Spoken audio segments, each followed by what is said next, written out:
नमस्कार, मी अनघा आणि तुम्हा सगळ्यांचं स्वागत अनघाच डेली नेस्ट या आपल्या मराठी यूट्यूब चॅनलमध्ये. आणि कसे आहात तुम्ही सगळेजण? हो, मस्त आणि मजेत असाल आणि मजेतच असलं पाहिजे. तर मंडळी, तुम्हाला माहिती आहे की जसं मी तुम्हाला कालच्या ब्लॉगमध्ये सांगितलं की परी आणि वैभव गेलेले आहेत बाहेर, म्हणजेच अक्कलकोटला, आणि त्यांचं दर्शन खूप छान होत आहे. फोनवर अपडेट कळत आहे, परी एकदम मस्त आहे, हॅप्पी आहे आणि तिथे असलेल्या लहान मुलांबरोबर खूप जास्त एन्जॉय करते आहे. त्यांचं तुळजापूर दर्शन झालेलं आहे. आता ते करंटली अक्कलकोटमध्ये आहेत आणि इथून आय थिंक ते आता गाणगापूरला जाणार आहेत. सो असा त्यांचा प्रवास ठरलेला आहे. मला सुद्धा एक्झॅक्ट आयडिया नाहीये की त्यांचे लोकेशन्स कसे असणार आहेत, पण ती खूप हॅप्पी आहे. असो, ती अशीच हॅप्पी राहिली पाहिजे, बस एवढीच माझ्या स्वामींकडे प्रार्थना. तर मंडळी, मी एकटीच घरात असल्यामुळे तुम्हाला माहिती आहे, जर आपण एकटंच घरात असेल आणि जर घरामध्ये कोणीच नसतील, कोणी सुट्टीवर गेलं असेल किंवा कोणीतरी बाहेर गेलं असेल, तर एकट्या गृहिणीला घरामध्ये जेवण बनवण्याचा कंटाळा येतो. तुम्हाला येतो का? हे मला कमेंट सेक्शनमध्ये नक्की सांगा. मला सुद्धा कधी कधी येतो, पण अशा सगळ्या सिनारिओमध्ये मी काय करते, मी अगदी झटपट पण पौष्टिक असं जेवण बनवणं प्रेफर करते. कारण हेल्दी खाणं ही आपली प्राथमिक जबाबदारी असली पाहिजे. मग ते थोडंसं का असे ना, काय म्हणतात की आपण जेव्हा बाहेरचं एखादा पदार्थ ऑर्डर करतो, आपण काय विचार करतो, याच घरात कोण नाही, आपण बाहेरून ऑर्डर करूयात. शक्यतो मी ते टाळते, कारण मला घरचं खायचं असतं.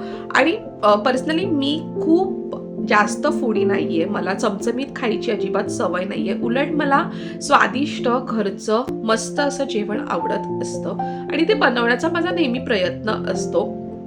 किंवा मग असं सुद्धा असतं की अरे भूक नाहीये, आणि तसं म्हणायला गेलं ना, माझं ॲपेटाईट खूप कमी आहे अगदी लहानपणापासूनच, त्यामुळे असं भरपूर जेवण लागतं असं सुद्धा काही नाहीये. तर मी काय विचार केला की हे दोघं सुद्धा घरी नाहीये आणि हेल्दीच खायचं आहे, तर खूप सारे ऑप्शन्स माझ्या डोक्यामध्ये आले की मी हे बनवू का, मी ते बनवू का. तर सगळ्यात झटपट होणारा आणि मस्त आंबट गोड लागणारा पदार्थ मी आज बनवणार आहे, तो म्हणजे कढी भात. तर कढी ही माझी खूप जास्त फेवरेट आहे. मला रोज जरी तुम्ही पिण्यासाठी दिली तरी सुद्धा मी ती आवडीने पिते. कढी भात, त्याच्याबरोबर छान छान भजे, तुम्ही बेसन पिठाचे भजे किंवा मग मुगाच्या डाळीचे भजी किंवा मग कांदा भजी असं ऑप्शन तुम्ही ॲडिशन करू शकता. कधी कधी कढी आमटी सुद्धा खूप छान लागते, म्हणजे कढी बनवून त्याच्यामध्ये तुम्हाला भजे डिप करायचे असतात आणि ती सुद्धा खूप छान लागते चपाती बरोबर किंवा मग भाकरी बरोबर खाण्यासाठी. पण करंटली मी असं ठरवलेलं आहे की मस्त भात आणि कढी बनवूयात, त्याबरोबर मस्त असा रोस्टेड पापड पण घेऊयात आणि छान असं आपलं जेवण एन्जॉय करूयात. तर कढी हा माझा सगळ्यात आवडता. दह्याचे सगळे पदार्थ मला खूप जास्त आवडतात आणि मग मी ठरवलं की कढी बनवतेच आहे, तर त्याची छान छोटीशी रेसिपी मी तुमच्याबरोबर शेअर करते आजच्या आपल्या ह्या डेली रुटीन ब्लॉगमध्ये. आणि तुम्ही सुद्धा काही ॲडिशन करता किंवा मग तुम्ही कोणत्या प्रकारे कढी बनवतात हे सुद्धा ऐकायला खूप जास्त आवडेल. थोडं थोडं माझं टंग फंबल होते, प्लीज ॲडजस्ट करून घ्या. जशी जशी सवय होईल तुमच्यासोबत बोलण्याची तशी तशी तो फंबलनेस कमी होईल. पण सध्या आता रेग्युलर व्लॉग येत आहेत, तर थोडंसं फंबलिंग इट्स कॉमन आणि ते तुम्ही ॲडजस्ट करून घ्याल अशी अपेक्षा करते. चला, मग जास्त वेळ न वळता आपण जाऊयात माझ्या किचनकडे आणि बघूयात की छान अशी कढी आपण कशी बनवू शकतो, ती सुद्धा 10 मिनिटांमध्ये. तर मी कुकरला सुद्धा आता भात लावणार आहे, पण त्याच्या अगोदर मी कढी बनवून घेते आणि गरम गरम भाताबरोबर ती सर्व करते आणि तुमच्याबरोबर जेवताना बोलते. पण त्याच्या अगोदर तुम्ही माझी कढीची रेसिपी बघून घ्या. Let's go to my kitchen, Anagha's kitchen. कढी बनवण्यासाठी सगळ्यात आपण घेणार आहोत दही. आंबट दही हे कढीसाठी जास्त प्रेफरेबल असतं, जेणेकरून कढीच्या चवीमध्ये ती छान भर पडते आणि आंबट कढी पिण्यासाठी सगळ्यात छान लागते. मी मस्तीचं दही प्रेफर करते, कारण मस्तीचं दही जास्त आंबट नसतं आणि त्याच्यामुळे घसा खराब होण्याची शक्यता खूप कमी असते. मी इथे 2 ते 3 चमचे दही घेतलेलं आहे. तुम्ही तुमच्या घरातल्या मंडळींच्या संख्येनुसार दह्याची क्वांटिटी ठरवली पाहिजे.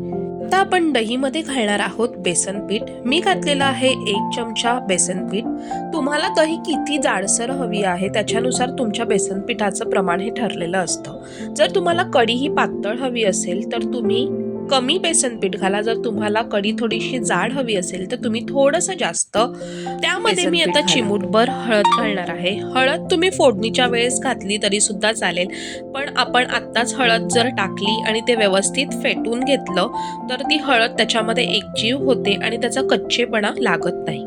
आता आपण घालणार आहोत चवीनुसार मीठ. आपण गृहिणी आहोत त्यामुळे आपल्याला कळतं की ह्या प्रमाणाला किती मीठ लागणार आहेत आणि शक्यतो तो अंदाज मला आहे, त्यामुळे मी आता फेटतानाच मीठ घालणं प्रेफर करणार आहे. तुम्हाला जर साखर घालायची असेल तर तुम्ही साखर सुद्धा ऍड करू शकतात. साखरेने सुद्धा चवीला एक वेगळी चव येते, किंवा तुम्ही गूळ सुद्धा यूज करू शकतात, पण मला गोड नको हवी होती म्हणून मी साखर नाही वापरली. आता रवीने आपण दही, बेसन, मीठ आणि हळद हे सगळं मिश्रण एकत्रित घोटून घेऊयात, म्हणजे त्याच्या गुठळ्या राहणार नाही आणि ते सगळं मिश्रण एकमेकांमध्ये मिक्स होईल. शक्यतो ही काळजी घेतली पाहिजे की कढी बनवताना बनवणारं मिश्रण हे नेहमी एकजीव असलं पाहिजे, त्याच्यात कोणतीही गुठळी नसली पाहिजे, कारण का एकदा त्याच्यात पाणी पडलं तर ती गुठळी निघणं खरंच खूप अशक्य असतं. म्हणून पाणी टाकण्याच्या अगोदरच आपल्याला दही व्यवस्थित फेटून घ्यायचं आहे आणि शक्यतो बेसन पीठ सुद्धा व्यवस्थित त्याच्यामध्ये एकजीव झालं पाहिजे. आता आपण ह्याच्यामध्ये प्रमाणानुसारच पाणी घालूयात. तुम्हाला किती थिकनेस हवा आहे कढीचा त्यानुसार तुमच्या पाण्याचं प्रमाण सुद्धा ठरलेलं पाहिजे.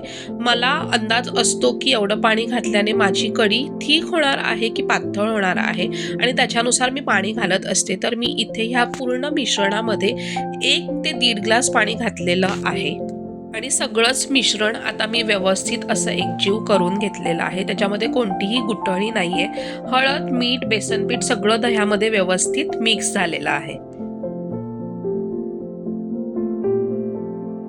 आता आपण फोडणीला लागणारं सामान बघणार आहोत, ज्याच्यामध्ये मी घेतलेला आहे कढीपत्त्याची पानं, मिरची बारीक चिरलेली, अद्रक, लसूण, जिरं. ह्यामध्ये तुम्ही खूप साऱ्या गोष्टी ऍड करू शकता, जसं की मोहरी आहे, तीळ आहे, त्याच्यानंतर मेथीचे दाणे आहेत. खूप साऱ्या गोष्टी तुम्ही ऍड करू शकता तुमच्या चवीनुसार आणि प्रेफरन्सेसनुसार. माझ्याकडे घरामध्ये सध्या एवढं इन्ग्रेडियंट्स अवेलेबल होतं म्हणून मी ते यूज केलं होतं. एक भांडं ठेवूयात आपण गॅसवर. त्याच्यामध्ये आपण तेल घालूयात. तेलाचं प्रमाण तुमच्या घराच्या मंडळींच्या प्रेफरन्सेसनुसार ऍड करा. काहींना खूप जास्त तेल लागतं, म्हणजे फोडणी लागते व्यवस्थित, वर तरंगलेलं तेल लागतं. काहींना तेल जास्त आवडत नाही, म्हणून तुम्ही तुमच्या सोयीनुसार तेल ऍड करा. तेल व्यवस्थित गरम झाल्यानंतर त्याच्यामध्ये फोडणीसाठी जिरं घाला. ते व्यवस्थित तडतडू द्या, म्हणजे त्या जिराचा स्वाद तेलामध्ये उतरतो आणि तोच स्वाद आपल्याला जेवणामध्ये सुद्धा लागतो. त्यामध्ये आता आपण लसणाच्या पाकळ्या सुद्धा ऍड करूयात, ज्या आपण व्यवस्थित चॉप केलेल्या होत्या. लसणाने सुद्धा जेवणाला खूप छान चव येते, म्हणून तुम्ही जेवढा जास्त लसूण वापराल तेवढं तुमच्या आरोग्यासाठी सुद्धा चांगलं आहे आणि जेवणाच्या चवेसाठी सुद्धा. कढी बनवताना सगळ्यात मुख्य घटक आहे तो म्हणजे कढीपत्त्याची पानं, जी जास्तीत जास्त कढीमध्ये ऍड करण्याचा प्रयत्न करा. त्याच्यामुळे कढीला छान अशी चव येईल. अद्रक हा सुद्धा कढीमध्ये जाणारा सगळ्यात महत्त्वाचा घटक आहे, म्हणून मी तो सुद्धा ऍड केलेला आहे. तुम्ही अद्रकचे काप करून घ्या, तो ठेचून टाका, त्याचा कीस करून टाका, जसं तुम्हाला चालेल तसं तुम्ही तुमच्या प्रेफरन्सेसनुसार ऍड करू शकता, पण ऍड करायला विसरू नका. सगळ्यात शेवटी आपण घालूयात कट केलेल्या मिरची, जी तिखट तुम्ही वापरू शकता. आता मी कमी तिखट मिरची वापरली आहे, त्याच्या जागी तुम्ही तिखट सुद्धा वापरू शकता. तुम्हाला मिरचीचे काप नको असतील तर तुम्ही अख्खी मिरची मध्ये चिरून सुद्धा टाकू शकता, ज्याच्यामुळे तिखटपणा येतो जेवणामध्ये. आणि मग ते मिश्रण आपण छान असं परतून घेऊयात गोल्डन ब्राऊन होईपर्यंत, म्हणजे ती फोडणी एकदा रेडी झाली की त्याला एक छान स्वाद येईल. आता सगळ्यात महत्त्वाचं म्हणजे जे आपण दही, बेसन, मीठ आणि हळद जे फेटून घेतलेलं होतं ते मिश्रण आता आपण ह्या फोडणीमध्ये घालणार आहोत. आणि जेव्हा तो तडतडणारा आवाज येतो ना, दॅट वॉज सुख असं आपण म्हणू शकतो. तर ते सगळं मिश्रण मी ह्या फोडणीमध्ये टाकून घेतलेलं आहे. आता हे जे मिश्रण आहे, म्हणजे ही आपली जी कढी आहे जी सध्या रॉ आहे, ही तुम्हाला अगदी शिजेपर्यंत सतत ढवळत राहायची आहे. त्याला अजिबात सोडून जायचं नाही आहे, कारण जर तुम्ही त्याला सोडून गेलात तर आयदर ती फुटण्याची शक्यता आहे किंवा त्याच्या गुठळा होण्याची शक्यता आहे. म्हणून आता तुम्हाला हे मिश्रण जोपर्यंत शिजत नाहीये तोपर्यंत 5 ते 10 मिनिटं सतत हलवायचं आहे, गॅसच्या जवळ उभं राहूनच. तर मी इथे ती कढी व्यवस्थित अशी ढवळत आहे. ती फोडणी सगळी त्या कढीमध्ये, म्हणजे जे मिश्रण आपण टाकलेलं आहे त्याच्यामध्ये एकजीव करत आहे आणि अशाच प्रकारे तुम्हाला ते हलवायचं आहे. कारण कढी फुटणं म्हणजे काय? कढी फुटणं म्हणजे तुम्ही बघितलं असेल आता उकळी आली आहे त्याला, तर ती जेव्हा उकळी येते आणि आपण जर ती हलवली नाही तर ती कढी फुटते, म्हणजेच पाण्याचा थर हा वर तरंगतो आणि जाड कढी ही खाली धावते. त्यामुळे ती व्यवस्थित लागत नाही आणि ती नाही फुटली पाहिजे, नाहीतर तुमची कढी फेल होऊन जाते. तर इथे तुम्ही बघितलं असेल किती छान टेक्स्चर आला आहे कढीला, किती जाडसरची झालेली आहे. कारण मला जाडसर कढी आवडते म्हणून मी बेसन पिठाचं प्रमाण थोडं जास्त टाकलेलं आहे. तुम्हाला पातळ कढी हवी असेल तर तुम्ही बेसन पीठ कमी घाला, पण घाला, कारण का बेसन पीठ हा सुद्धा कढीमधला महत्त्वाचा घटक आहे. आणि इथे आपली कढी छान अशी रेडी झालेली आहे. त्याचं टेक्स्चर, त्याचं सुंदर असं रूप खरंच खूप छान झालेली आहे आणि ती अगदी चवीला सुद्धा झाली असणार, हे सुद्धा मी सांगते. तर अशा प्रकारे माझी कढी रेडी झालेली आहे. तुम्हाला ती रेसिपी आवडली का हे मला कमेंट सेक्शन मध्ये सांगा. टिप देते तुम्हाला एक, की कढी जर तुम्हाला छान अशी जाडसूत हवी असेल तर बेसन पीठ थोडंसं जास्त प्रमाणात वापरा. त्यानंतर तुम्हाला जर ती पातळ हवी असेल तर बेसन पीठ थोडंसं कमी प्रमाणात वापरा. तुम्ही त्याच्यामध्ये मोहरी ऍड करू शकता, जी मी नाही ऍड केली आहे, कारण का मोहरी तशी मला खूप कमी आवडते आणि काही पदार्थांमध्येच ती मला आवडते म्हणून मी नाही टाकलेली आहे. अद्रक हे कढीमध्ये न विसरता टाका, कारण का कढीपत्ता आणि अद्रक हे 2 इन्ग्रेडियंट्स असे आहेत की त्याच्याने खरं तर कढीला खरंच खूप छान चव येते. लसूण सुद्धा अर्थातच खूप इम्पॉर्टंट रोल प्ले करतो, पण लसूण, कढीपत्ता ह्या गोष्टी कॉमन आपल्या घरामध्ये असतातच, पण अद्रक हे सुद्धा ऍड करायला विसरू नका. त्याचबरोबर कोथिंबीरने सुद्धा छान गार्निशिंग करा. आज माझ्याकडे कोथिंबीर नाहीये आणि जसं मी तुम्हाला सांगितलं की कोथिंबीर हा माझ्या घरातील, माझ्या आयुष्यातील अविभाज्य घटक आहे. पण एनिवेज मी आता खाली जर गेले तर मी घेऊन येईल, नाहीतर मग हे दोघं घरी आल्यानंतरच मग मी ते घेऊन येईल. सो बघू अकॉर्डिंगली तसं बघूयात, नाहीतर मग अदरवाईज मला 2 दिवस विदाऊट कोथिंबीर ऍडजस्ट करावी लागेल. म्हणजे जेवढा त्रास मला वैभव घरी नसताना होतोय तेवढा त्रास मला कोथिंबीर घरात नाहीये ह्याचा होतोय. एनिवेज, तर अशी माझी ही कढीची रेसिपी झालेली आहे. आणि अजून एक तुम्हाला सांगायचं आहे की तुम्ही ह्याच्यामध्ये वरून तूप ऍड करू शकता, ज्याच्याने सुद्धा ऍड ऑन होते टेस्टमध्ये. त्याच्यानंतर तुम्ही साखर ऍड करू शकता, जी मी नाही केलेली आहे कारण का मला गोड नाही आवडत. गूळ ऍड करू शकता, तीळ ऍड करू शकतात, मेथीचे दाणे ऍड करू शकतात. तर कढी जेवढं तुम्ही इन्ग्रेडियंट्स ऍड कराल तेवढी ती ऍड ऑन टेस्ट तुम्हाला देईल. तर मी अशा प्रकारे सोप्या पद्धतीने कढी बनवलेली आहे. नेहमी मी काय ना काय ऍड करत असते, पण आज सध्या माझ्याकडे जेवढे इन्ग्रेडियंट्स अवेलेबल होते मी तेवढ्याच इन्ग्रेडियंट्सने कढी बनवली आहे, दह्याची कढी. आणि त्यात तुम्हाला जर आंबट कढी आवडत असेल तर मोस्टली तुम्ही दही कोणाकडून घेणं प्रेफर करा. माहितीये, जे आपल्या डेअरीमधलं दही असतं ना, तिथे तुम्हाला आंबट दही मिळेल आणि आंबट दहीची कढी सुद्धा खूप छान लागते. ताकाची कढी सुद्धा खूप छान लागते, पण मी पर्सनली आंबट खूप कमी खाते. दही आवडतं पण आंबट नाही, कारण त्याच्याने माझा घसा खराब होतो. म्हणून मी मोस्टली मस्तीचंच दही यूज करत असते किंवा चितळेंचं. तर ह्या दोघांपैकी दही तुम्ही यूज करू शकता, जेणे तुमचा घसा खराब नाही होणार. आणि अशा पद्धतीने माझी कढीची रेसिपी झालेली आहे. आता मस्त गरमागरम भात आणि कढी सोबत मी आजच्या दुपारच्या जेवणाचा आस्वाद घेणार आहे. सो जेवताना तुमच्याशी बोलते आणि तुम्हाला भेटते.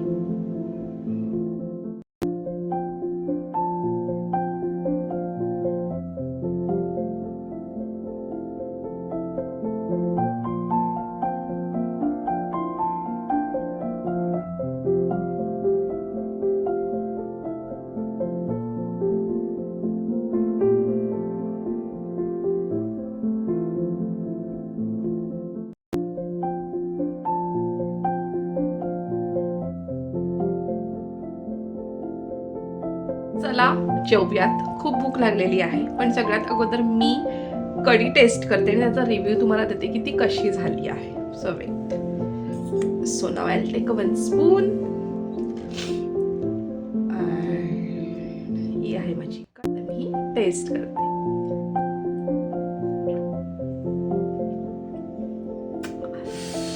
एकदम छान झाली आहे, खूप सुंदर झाली आहे आणि दही सुद्धा थोडं आंबट आहे, त्यामुळे ते खूप छान लागतंय. त्याच्यामध्ये अद्रक, लसूण, कढीपत्ता सगळ्याचा छान असा स्वाद उतरलाय, जिऱ्याच्या फोडणीचा स्वाद उतरलाय, मीठ एकदम परफेक्ट झालेलं आहे.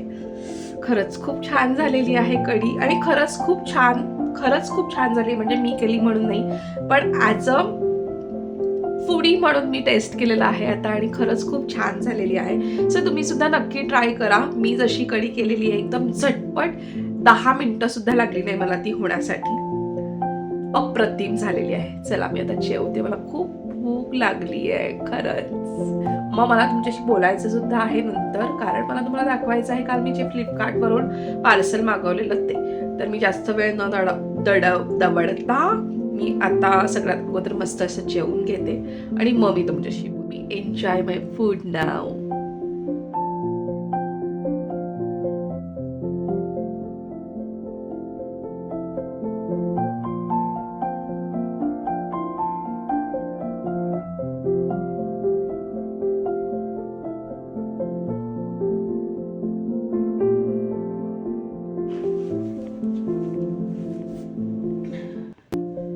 जेवण झाल्यानंतर मी थोडंसं शांत बसलेली. त्याच्यानंतर मग मी म्हटलं की पटकन तुम्हाला क्विक काल जे आपल्याला पार्सल रिसीव झालेलं आहे फ्लिपकार्टकडून ते तुमच्याबरोबर पटकन अनबॉक्स करते, म्हणजे मला सुद्धा कळेल की रिव्ह्यू कसा आहे, कसा आलेला आहे प्रोडक्ट. ॲमेझॉन आणि फ्लिपकार्टवरून मला कसं बेनिफिट मिळालं आहे हे सगळं मी तुम्हाला आता सांगते लवकरच. सो पॅकेजिंग बघता व्यवस्थित आलेलं आहे पॅकेजिंग, म्हणजे कुठेही आत्तापर्यंत तरी मला डॅमेज दिसलं नाही. अर्थातच त्याचा तो बॉक्स आहे तो थोडासा म्हणजे असं जुना आहे, पण इट्स फाईन. एनिवेज मी तुम्हाला सांगितलंच नाहीये की मी काय मागवलं आहे. ओके, सो मी मागवलेला आहे आपली ओनियन पोटॅटो ट्रॉली, जी मला खूप दिवसांपासून मागवायची. तर मला ती गरज वाटली की मागवलंच पाहिजे. एवढे दिवस मी ते ट्रेमध्ये ठेवायचे, नाही तर मग अगदी स्टीलच्या टोपामध्ये ठेवायचे, पण त्या दिवशी मी म्हटलं की मागवते. तरी सुद्धा माझ्या डोक्यामध्ये होती तशी ही ट्रॉली नाहीये, पण तरी सुद्धा काहीतरी त्याला ऑप्शन म्हणून त्यातल्या त्यात मला ही छान वाटली. So for the time being me he trolley order केलेली आहे ओनियन पोटॅटोसाठी आणि आजपासून माझे ओनियन आणि पोटॅटो त्याच्या जागेवर जाणार आहेत फायनली आफ्टर 1.5 इयर्स नंतर. सो मी हे मागवलेलं फ्लिपकार्टवरून, ॲमेझॉनवरून माझी ऑर्डर कॅन्सल झाली, पण कॉस्ट वाईज जर बघायला गेलं तर ह्यूज डिफरन्स आहे. सो मी तुम्हाला सांगते. सगळ्यात अगोदर आपण हे अनबॉक्स करून घेऊयात.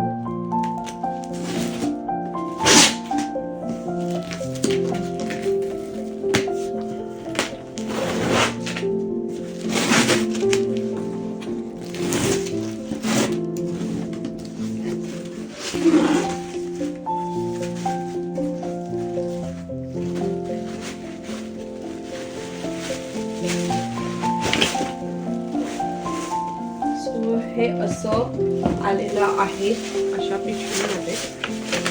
ॲक्च्युली मला माझं कसं असतं ना की मला म्हणजे ऑनलाईन काही गोष्टी अशा मागवायच्या म्हटलं ना तर मला खूप भीती वाटते, कारण का कधी कधी काय होतं की कोणीतरी कस्टमर हे मागवतो आणि मग रिटर्न करतात. हे बघा, हे जे मागवलं आहे ना त्याचं पॅकेजिंग असं आहे. आता मला माहित नाही की हे ऑलरेडी कोणीतरी मागवलं पण नाही आवडलंय म्हणून रिटर्न केलेलं आहे आणि मग तेच पार्सल इथे फिरवलं आहे, हे काही कळत नाही. पण एनिवेज आता मला सध्या खूप गरज आहे या सगळ्याची आणि मी आता वेट नाही करू शकत, म्हणून मग मी हे मागवलेलं आहे. मला ग्रे कलरच हवा होता, सो मग मी ग्रे कलरच मागवलेला. आणि हे प्लास्टिक आहे. आता त्यांनी मला इथेच तेव्हा सांगितलं ऑर्डर करताना की हे जे आहेत ना स्टँड, तर हे स्टीलचे आहेत. आता मी बघते तर हे स्टीलचे नाही आहेत. ॲमेझॉनवर ह्याची कॉस्ट मला दाखवत होते समथिंग अराउंड, जर तुम्हाला 5 सेक्शन्स हवे असतील तर त्याची कॉस्ट होती 919 और 999 अशी होती, आणि 3 हवे असेल तर 789 समथिंग असं. पण त्याचे रॉड्स मला दाखवत होते स्टीलचे. सेम ह्याच्या बाबतीत सुद्धा जेव्हा मी बघितलं तेव्हा मला स्टीलचेच रॉड दाखवले, पण हे मला खूप स्वस्त मिळालं. हे मला मिळालेलं आहे 319 मध्ये, म्हणजे ह्यूज डिफरन्स अमाऊंटमध्ये. पण quality wise 10 out of me देईल 5-6, कारण मटेरियल एवढं सुद्धा छान नाही आहे. नॉर्मल प्लास्टिक आहे, फायबर सुद्धा नाही आहे, नॉर्मल प्लास्टिक आहे. पण आता सध्या मला खूप गरज आहे ह्या सगळ्या गोष्टींची, म्हणून मी हे घेतलंय. पण ठीक आहे, ओव्हरऑल रिव्ह्यू.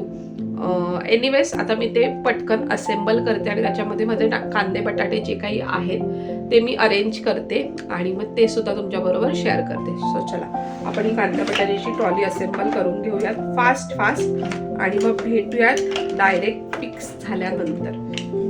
पण ठीक आहे, ओव्हरऑल रिव्ह्यू एवढा पण काही खास नाही आहे. एनिवेज ठीक आहे. ॲक्च्युली तोच प्रॉब्लेम असतो माझा, म्हणून मग मी शक्यतो खूप टाळत असते ह्या सगळ्या गोष्टी. आणि आता मला ना खरंच खूप गरज आहे ह्या सगळ्या गोष्टींची, कारण ते तिकडेच ते कांदे बटाटे ठेवायला खूप कसं तरी वाटतं आणि मला ते नाही आवडत. सो म्हणून इथे मी असं असेंबल करून घेते आहे. स्टँड असेंबल करायला खूप इझी आहे, नाही असं नाही.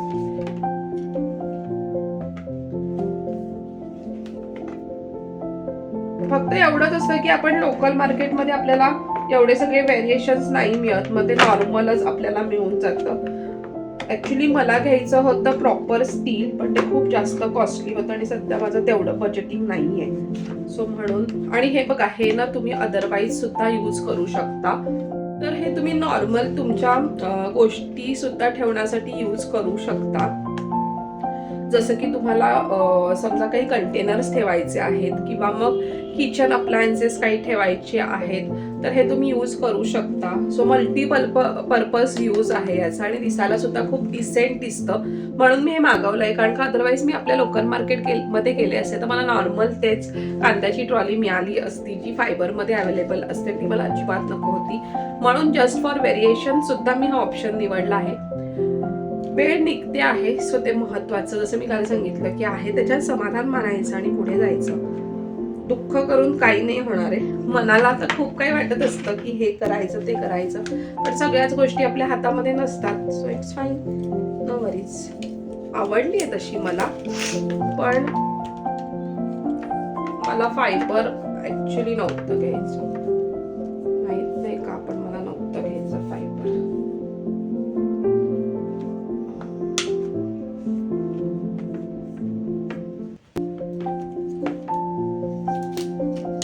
नशीब असेंबल करायला तरी खूप इझी आहे, त्यामुळे काय वाटत नाही.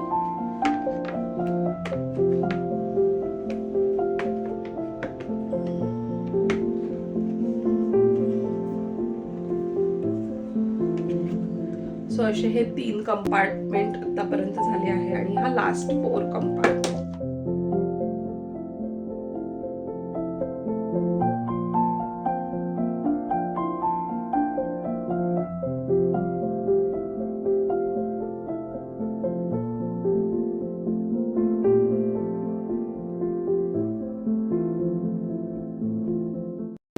असेंबल करून झाली. दाखवते आता बॅक कॅमेराने की कशी दिसते.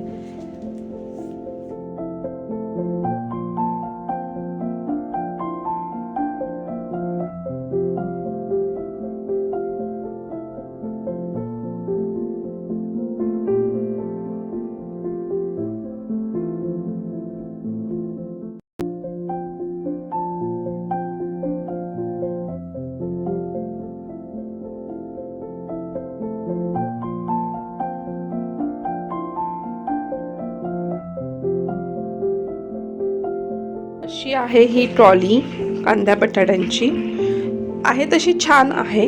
आपण बघूयात. ॲक्च्युली मला ती ना इथे ठेवायची होती. Yes, fine. सो इथे ती बसते. ॲक्च्युली मला ती इथेच ठेवायची होती, कारण इथे जर मी ठेवली ती तर ती थोडीशी अडचण करेल, म्हणून मला इथेच ठेवायची होती आणि म्हणून मी तरीसुद्धा मला वाटलेलं की अजूनसुद्धा स्लिम येईल ती, पण थोडासा ब्रॉडनेस आहे आतमध्ये इथून जर आपण बघायला गेलो तर, आणि खूप छान आहे.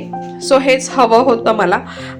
क्वालिटी वाईज थोडंसं डल आहे मी सांगेल तुम्हाला खरंच, कारण का हे खूपच डल आहे प्लास्टिक, म्हणजे असं सुद्धा नाही थोडंसं हेवी आहे किंवा थोडंसं थिक आहे. हे थिक असायला हवं होतं, कारण का ह्याला जर कशाचा धक्का लागला तर हे ब्रेकसुद्धा होऊ शकतं, एवढं ते थिन आहे. पण लुक वाईज खूप छान दिसते. आणि हे जे रॉड्स आहेत ना हे सुद्धा प्लास्टिकचे आहेत, म्हणजे फायबरचे. सो इथे सुद्धा क्रॅक जाण्याची शक्यता असते, म्हणून थोडीशी डिसअपॉइंटमेंट झाली आहे. पण अदरवाईज लुक वाईज खरंच खूप छान आहे आणि आवडली. सगळ्यात महत्त्वाचं म्हणजे ती एकदम फिट्स झाली तिथे, त्यामुळे ती दिसायला सुद्धा खूप छान दिसते. Very nice, I like. So that's that. हेच हवं होतं आणि मी आलं फायनली. चला, तर आता ह्याच्यामध्ये मी आता कांदे बटाटे लावून घेते पटापट आणि मग तुम्हाला दाखव. तर आम्ही खूप गोष्टी चेंज केल्या. थोडे दिवस ह्याच्यामध्ये ठेवलेल्या आहेत, त्याच्यानंतर थोडे दिवस ह्या फ्रूट बास्केटमध्ये सुद्धा ठेवले, थोडे दिवस स्टीलच्या टोपामध्ये सुद्धा ठेवले. सो आज फायनली विचार केला की नाही, आता आपल्याला चेंजेस करायचा आहे म्हणून. सो असे आहे ते. सो आपण आता हे सगळं जागच्या जागी ठेवून देऊयात.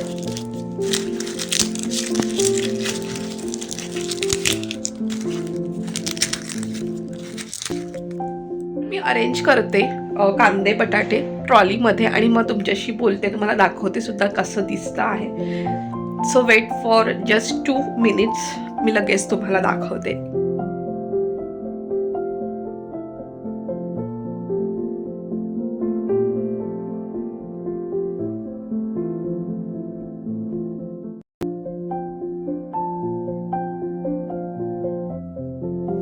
तर इथे आपले कांदे बटाटे आणि लसूण असा अरेंज झालेला आहे. सो ह्याच्यामध्ये मोस्टली खूप जणांना पेपर हंतरतात किंवा मग टिश्यू थोडंसं असं टाकतात, जेणेकरून त्यांचं असं म्हणणं असं की ह्याच्यामध्ये धूळ नाही साठली पाहिजे किंवा अजून काय कन्सर्न असतो ते मला नाही माहीत. पण शक्यतो मी कधीच ती गोष्ट प्रेफर नाही करत, कारण का काय होतं ना, आपण कांदे बटाटे हे हवेशीर असले पाहिजेत. आपण इथे समजा पेपर टाकला ना तर त्याला जशी हवा हवी तशी ती मिळत नाही आणि मग त्याच्यामुळे कांदे खराब होण्याचं प्रमाण जरा जास्त होतं. म्हणून शक्यतो ह्याच्यामध्ये कागद टाकणं टाळा. त्याच्यापेक्षा तुमचे कांदे संपले तर हे कंपार्टमेंट काढून तुम्ही धुवा आणि वॉश करून परत ते अरेंज करा. असं केलेलं बेटर ठरेल. आणि त्याशिवाय जर तुम्ही ह्याच्यामध्ये पेपरसुद्धा टाकले ना तर इथे ह्याच्यामध्ये झुरळ होण्याची सुद्धा शक्यता असते. तर हा माझा पर्सनल अनुभव आहे जो मी तुमच्याबरोबर शेअर केला. म्हणजे नखं थोडीशी खराब झाली. आणि इथे छान असे आपले कांदे बटाटे आणि लसूण अरेंज झालेले आहे. आणि दुसरी टीप अशी की शक्यतो कांदे बटाटे आणि लसूण हे वेगळ्या वेगळ्या कंपार्टमेंटमध्येच ठेवण्याचं ट्राय करत जा, जेणेकरून ते खराब होणार नाही. कारण का कधी कधी असं होतं की बटाटे आणि कांदे खूप जण एकत्र ठेवतात आणि त्याच्यामुळे एखादा कांदा खराब झाला त्याच्यामुळे बटाटेसुद्धा खराब होऊ शकतात किंवा बटाटा खराब झाला तर कांदेसुद्धा खराब होऊ शकतात. आणि म्हणून हे टाळण्यासाठी शक्यतो प्रत्येक कंपार्टमेंट हे वेगळं वेगळंच अरेंज असलेलं केव्हाही चांगलं. सो कांदा बटाटा आणि लसूण, आणि खाली जर तुम्हाला एक्स्ट्रा काही ठेवायचं असेल जसं की टॉमॅटोच्या भाज्या आपण बाहेर ठेवून सुद्धा चालतात, त्यासुद्धा तुम्ही इथे अरेंज करू शकतात. आणि इथे माझी कांद्याची ट्रॉली छान अशी अरेंज झालेली आहे. सो फायनली त्याला त्याची जागा मिळाली आहे हक्काची आणि मला ते बघून खूप आनंद झालेला. तर असा होता हा एकंदरीत व्लॉग, ज्याच्यामध्ये मी 2 गोष्टी प्रामुख्याने आज ॲड केलेल्या आहेत. ते म्हणजे एक म्हणजे मी तुमच्याबरोबर कढीची रेसिपी शेअर केली आणि ती तुम्ही नक्की ट्राय करा तुमच्या घरी, आणि जेव्हा तुम्ही कराल तेव्हा मला कमेंट सेक्शनमध्ये नक्की कळवा की कशी झाली आहे. माझ्या टिप्स नक्की यूज करा. आणि आय थिंक मी तुम्हाला ही टिप दिली आहे का कढी करताना, की नेहमी कढी ही मंद आचेवरच करायची, जेणेकरून ती फुटणार नाही. कारण का जर ती फुटली तर दही खाली बसतं आणि पाणी वर तरंगतं आणि मग त्यात कढीची तशी चव आपल्याला लागत नाही. त्यामुळे शक्यतो मंद आचेवर आणि जोपर्यंत ती शिजत नाही तोपर्यंत त्याला ढवळत राहायचं कंपल्सरी. सो ही टिप नक्की लक्षात ठेवा. ही मी आय थिंक तुम्हाला सांगायला विसरली. एनिवेज तर तुम्हीसुद्धा ही कढीची रेसिपी तुमच्या घरी नक्की ट्राय करा.